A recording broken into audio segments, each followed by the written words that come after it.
just had to fucking look, didn't you? Hai, selamat datang di awal cerita. Pada video kali ini kita akan bahas alur cerita film yang berjudul A Good Marriage. Dan semoga sehat selalu buat kalian serta keluarga besar kalian. Oke, kalau gitu langsung aja kita mulai. Let's go.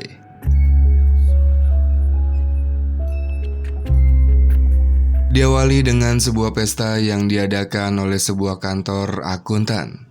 Di sana terdapat seorang pria bernama Bob yang datang bersama istrinya yaitu Darcy, serta kedua anak mereka yaitu Donnie dan Petra bersama kekasihnya yaitu Vince. Dan ternyata kebetulan hari ini adalah hari ulang tahun pernikahan mereka.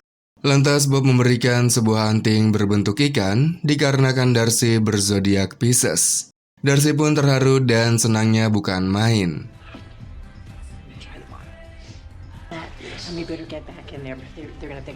Lalu mereka melanjutkan pestanya disusul dengan Bob mendapatkan penghargaan sebagai akuntan terbaik di kantornya. Di sana Petra memberikan sepatah dua patah kata, mengungkapkan rasa bangganya memiliki orang tua seperti Bob dan Darcy. Setelah pesta usai, mereka pun pulang ke rumah dan tentu saja Bob meminta jatah sebagai seremoni ulang tahun pernikahan mereka. Namun Darcy meminta Bob untuk menyiapkan minuman soda untuknya lebih dulu. Bob pun segera menyiapkan minuman sodanya, sementara Darcy sudah siap dengan seragam dinasnya. Akan tetapi tanpa mereka sadari ada seorang pria di luar yang sedang mengintai mereka dari dalam mobil. Dan ternyata pria itu juga ada di dalam pesta yang mereka hadiri tadi. Keesokan paginya Darcy mengantar Bob yang akan pergi keluar kota karena ada pekerjaan, serta anak-anak mereka yang akan pergi liburan. Selain sebagai seorang akuntan, Bob ternyata juga seseorang yang gemar mengkoleksi koin langka. Di sana keluarga mereka terlihat sangat harmonis dan begitu bahagia layaknya sebuah keluarga idaman. Lalu setelah mereka pergi, Darcy pun masuk dalam rumah dan menyalakan televisi untuk menonton berita. Yang kebetulan berita pagi itu sedang menyiarkan pembunuhan seorang wanita bernama Marjorie ditemukan di semak belukar. Dan Marjorie diduga merupakan korban seorang pembunuh berantai yang dikenal sebagai Bidi. Malam harinya, Darcy yang sendirian di rumah memilih untuk menonton televisi, namun Darcy tidak dapat mengganti channelnya karena baterai remote-nya telah habis. Lantas Darcy pergi ke gudang untuk mengambil baterai remote yang baru. Yang tak lama, Darcy mendengar ada seseorang yang mengetuk pintu rumahnya. Di sana Darcy segera mematikan lampu gudang dan mengintipnya dari dalam. Sayang karena suasana yang gelap membuat Darcy tidak dapat melihat dengan jelas siapa orang itu. Yang akhirnya, orang itu pun pergi karena Darcy tidak menggubris kedatangannya. Lalu ketika sedang melanjutkan mencari baterai tanpa sengaja, Darcy tersandung sebuah kotak kayu yang berada di bawah meja. Kemudian karena penasaran, Darcy mengeceknya dan menemukan beberapa majalah miliknya yang telah lama hilang. Selain itu, Darcy juga menemukan sebuah kotak kecil berwarna pink yang mengingatkannya kalau kotak itu dibuat oleh Petra sewaktu kecil untuk prakarya sekolahnya. Ketika kotak itu dibuka, sontak Darcy terdiam dan terkejut karena berisi kartu identitas milik Marjorie yang diberitakan tewas oleh Bidi, sang pembunuh berantai. Kemudian Darcy segera mengembalikan posisi semua barang seperti semula, lalu pergi dengan pikiran yang campur aduk di dalam kepalanya. Karena temuannya itu membuat Darcy mulai mencurigai kalau Bob lah yang selama ini dikenal sebagai Bidi, sang pembunuh berantai. Dengan perasaan dan pikiran yang campur aduk, tiba-tiba Bob menelponnya menanyakan kabarnya. Sehingga Darcy berusaha bersikap seperti biasa agar Bob tidak curiga dengan dirinya.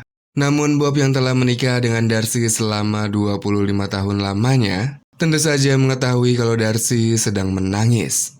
Lantas Darcy pun beralasan kalau dirinya tiba-tiba saja merindukan adiknya yang telah lama meninggal. Setelah menenangkan Darcy, Bob memberitahukan kalau dirinya akan menginap di motel malam ini dan akan pulang esok hari.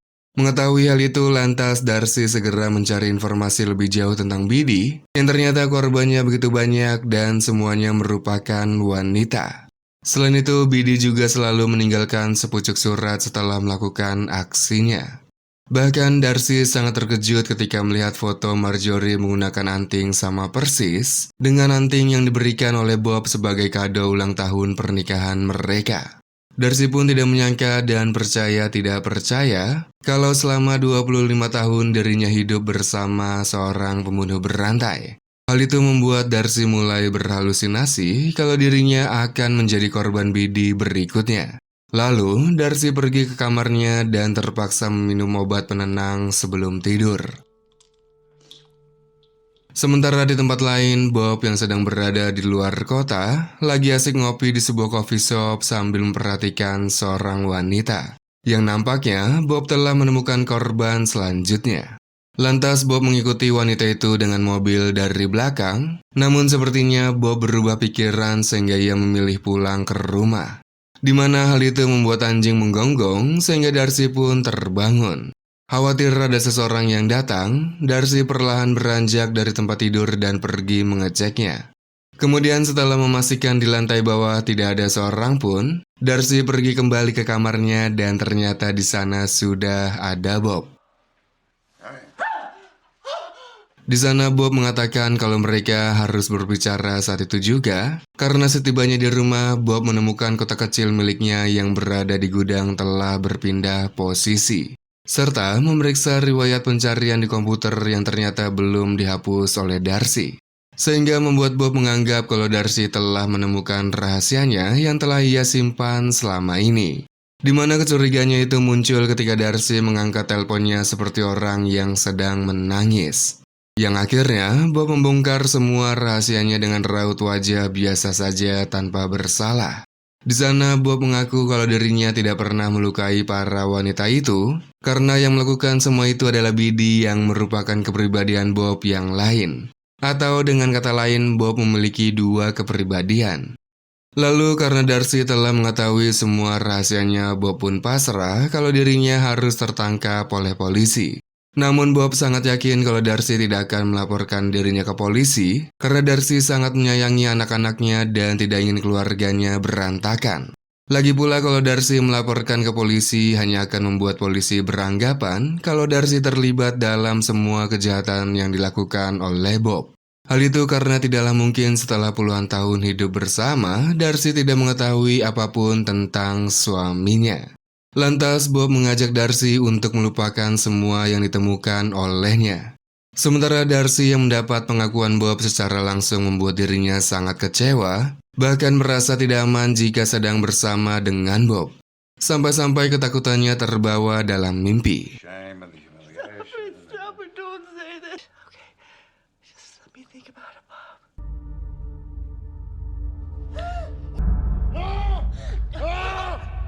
Ketika bangun tidur, Darcy yang tidak melihat Bob di sampingnya segera pergi mencari Bob di setiap ruangan dengan waspada. Apalagi ketika sampai di dapur, Darcy melihat pisau dapurnya telah hilang satu. Hal itu membuatnya ketakutan dan perlahan mencari Bob kembali dengan sangat hati-hati. Yang ternyata Bob memang tidak ada di rumah dan telah pergi bekerja. Lalu setelah mandi pagi, Darcy membersihkan tempat tidur dan menemukan pisau yang hilang tadi di meja samping Bob tidur. Lalu ketika Bob pulang ke rumah, mereka berdua kembali membicarakan tentang Bidi, di mana Darcy meminta Bob berjanji untuk tidak melakukan pembunuhan lagi dan mereka tidak akan pernah membahas soal ini lagi. Setelah terjadi kesepakatan di antara mereka, lantas mereka pun menyantap pizza yang sudah dingin dari tadi. Nampaknya Darcy tidak punya pilihan lain selain hidup seperti biasa dengan Bob demi menjaga keutuhan keluarganya terutama keselamatan dirinya dari Bob sendiri. Keesokan paginya Bob memulai hari dengan berkebun di halaman rumah, sementara Darcy mengawasinya sambil menelpon Petra yang sebentar lagi akan menikah. Lalu Darcy pergi keluar makan siang bersama sahabatnya yaitu Betty. Di sana mereka saling curhat tentang keluarga dan raut wajah Darcy nampak masih kepikiran tentang kelakuan Bob selama ini. Keesokan harinya Darcy kembali mengawasi Bob yang sedang berkebun dan kebetulan Bob lagi memandangi Betty yang baru saja pulang dari main tenis. Khawatir kalau Bob akan kumat dengan jiwa bidinya, lantas Darcy menghampiri Bob untuk membicarakan hal itu ketika Bob sedang membetulkan mobilnya. Bob beralasan bahwa pemandangan itu sulit ia hindari karena Betty menggunakan rok yang sangat mini. Rasa khawatir yang begitu besar karena tidak ingin Bob kumat membuat Darcy sempat kepikiran untuk menewaskan Bob yang berada di kolong mobil dengan menarik dongkraknya. Namun Darcy mengurungkannya karena mengingat besok adalah pernikahan Petra, sehingga Darcy tidak ingin merusak momen bahagia putrinya itu. Singkat waktu, tibalah hari di mana Petra menikah dengan pria pilihannya yaitu Vince. Dan pria di awal scene tadi yang mengintai mereka juga berada di sana dari kejauhan mengawasi mereka. Ternyata pria itu merupakan seorang detektif yang sedang mengusut kasus Biddy, yang nampaknya pria itu telah mencurigai kalau Biddy merupakan inisial dari Bob dan Darcy. Lalu di pesta pernikahan Petra, Bob mengucapkan terima kasih kepada Darcy yang telah memberikan kesempatan kedua untuk memperbaiki dirinya. Walaupun Darcy telah berusaha hidup normal seperti biasa seakan-akan tidak terjadi apapun, kekhawatiran Darcy kepada Bob terus saja menghantui pikirannya. Hingga suatu hari ketika Darcy sedang mencuci pakaian di ruang laundry, ia mendengar suara gerasak-gerusuk dari dalam gudang. Lantas perlahan Darcy mendekatinya dan mencari sumber suara berasal, yang tak lama ia melihat seorang wanita tergeletak dalam keadaan terluka. Karena penasaran, Darcy pun terkejut bukan main karena wanita itu adalah Petra. Dan untungnya, itu hanyalah sebuah mimpi bersamaan dengan datangnya Bob. Di sana Bob menunjukkan sebuah koin langka yang selama ini ia cari belasan tahun. Lalu untuk merayakan pencapaian itu, Bob mengajak Darcy makan malam di sebuah restoran yang mahal. Di momen itu, Darcy sengaja meminta Bob untuk minum sebanyak mungkin, yang nampaknya Darcy memiliki sebuah rencana yang tidak diketahui oleh Bob. Singkat waktu, mereka pun pulang ke rumah dan Bob mengajak Darcy untuk bermantap ria. Seperti biasa, Darcy meminta Bob untuk membawakan minuman soda untuknya, sementara dirinya bersiap dengan menggunakan pakaian dinas. Yang tanpa diduga ketika Bob dengan semangat menuju kamar, tiba-tiba saja Darcy mendorong Bob hingga terjatuh tergeletak tidak sadarkan diri. Lalu ketika Darcy ingin menelpon 911, ternyata Bob masih hidup. Sehingga ia pun menuntaskan tujuannya dengan menewaskan Bob lebih dulu menggunakan plastik yang dilapisi kain lap. Setelah itu, Darcy segera membersihkan dan menghilangkan semua barang bukti disusul dengan menelpon 911. Ya nampaknya, Darcy ingin membuat skenario kalau tewasnya Bob adalah murni sebuah kecelakaan.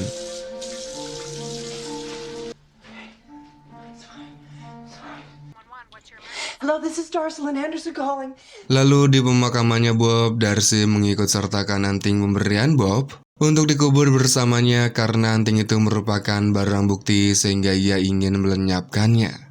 Lalu setelah pulang dari pemakaman, pria yang selama ini mengintai mereka datang menemui Darcy dengan berjalan pincang dan terlihat sakit-sakitan. Di sana pria itu mengenalkan dirinya bernama Ramsey dari kantor Jaksa Agung. Darcy pun mengajak Ramsey untuk berbicara di dalam rumah saja, lalu Ramsey memulai pembicaranya dengan basa-basi barulah kemudian pada inti pembicaraannya. Bahwa selama ini dirinya sangat yakin kalau Biddy merupakan inisial nama mereka yaitu Bob dan Darcy. Ramsey menganggap Darcy selama ini menyembunyikan rahasia yang dimiliki Bob yang telah menewaskan 12 wanita. Dan dirinya akan melakukan sesuatu terhadap kasus Bob yang diduga Darcy ikut terlibat di dalamnya. Kemudian, Ramsey yang kondisinya sakit-sakitan pamit untuk pulang. Lalu sebelum itu, Darcy mengatakan kalau dirinya tidak akan membiarkan Ramsey menghancurkan kehidupan anak-anaknya. Lalu Ramsey pergi disusul dengan pingsan ketika sampai di mobil. Kemudian keesokan harinya Darcy datang ke rumah sakit bukan untuk menjenguk Ramsey, melainkan untuk menewaskannya. Karena Darcy tidak ingin kehidupan anak-anaknya hancur setelah mengetahui ayah mereka ternyata merupakan seorang pembunuh berantai. Namun Ramsey yang sadar kalau Darcy datang hanya untuk menewaskannya, mengajak Darcy bicara mengenai keterlibatan Darcy. Lantas Darcy menjelaskan kalau dirinya juga baru mengetahui kalau Bob adalah pembunuh berantai. Kemudian Darcy memberikan kartu nama Marjorie kepada Ramsey dan pasrah jika Ramsey ingin mengangkat kasusnya Biddy. Selain itu, Darcy juga menceritakan kalau Biddy bukanlah inisial dari Bob dan Darcy, melainkan dari teman masa kecilnya Bob yang bernama Brian Delahanty, di mana Brian terkenal memiliki fantasi dan telah lama meninggal dunia. Lalu Ramsey mengatakan kalau dirinya tidak akan melaporkan Darcy dan menganggap kalau Darcy telah melakukan hal yang tepat. Yang nampaknya, Ramsey telah mengetahui kalau Darcy lah yang telah menewaskan Bob. Sehingga Ramsey membiarkan Darcy melanjutkan hidupnya dengan anak-anaknya. Begitupun juga dengan Darcy yang membiarkan Ramsey untuk melanjutkan hidupnya sendiri. Tamat. Oke, jadi kurang lebih seperti itulah alur cerita film kali ini. Semoga kalian terhibur, sampai jumpa di video berikutnya.